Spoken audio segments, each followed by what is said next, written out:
बहुत सारे लोगों का सवाल होता है कि अंडर कंस्ट्रक्शन प्रॉपर्टी ले या फिर रेडी टू मूव वाली प्रॉपर्टी ले। देखो, दोनों के अपने अपने फायदे और अपने अपने नुकसान हैं। अंडर कंस्ट्रक्शन प्रॉपर्टी लेने का सबसे बड़ा फायदा ये है कि यहाँ पर आपको ये सस्ते रेट में प्रॉपर्टी मिल जाती है, लेकिन इसके साथ साथ चैलेंजेस ये है कि अगर इसके अंदर आपका पोजीशन डिले होता है तो आपके बहुत सारे कमिटमेंट्स फेल हो सकते हैं। दूसरा बड़ा चैलेंज ये है कि अगर आपका पोजीशन डिले होता है तो आपका जो इन्वेस्टमेंट का रिटर्न ऑफ इन्वेस्टमेंट है,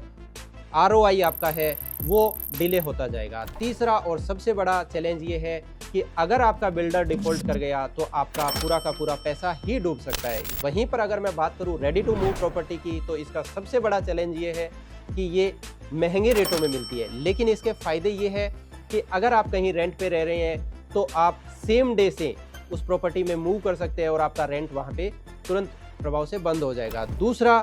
जो बेनिफिट है कि आपका रिटर्न ऑफ इन्वेस्टमेंट है, आपका सेम डे से रिटर्न ऑफ इन्वेस्टमेंट आपको मिलने लग जाएगा और आपकी प्रॉपर्टी ज़्यादा ग्रो कर पाएगी। तीसरा और सबसे मेजर बेनिफिट ये है कि अगर आपका बिल्डर अंडर कंस्ट्रक्शन में किसी भी टाइप का डिफॉल्ट कर देता है तो आपका पैसा जीरो भी हो सकता था, लेकिन यहाँ पर रेडी टू मूव प्रॉपर्टी के अंदर आपको डे 1 से आपका पोजीशन मिल गया, इसीलिए आपका पैसा डूबने का किसी भी प्रकार का कोई डर नहीं रहेगा।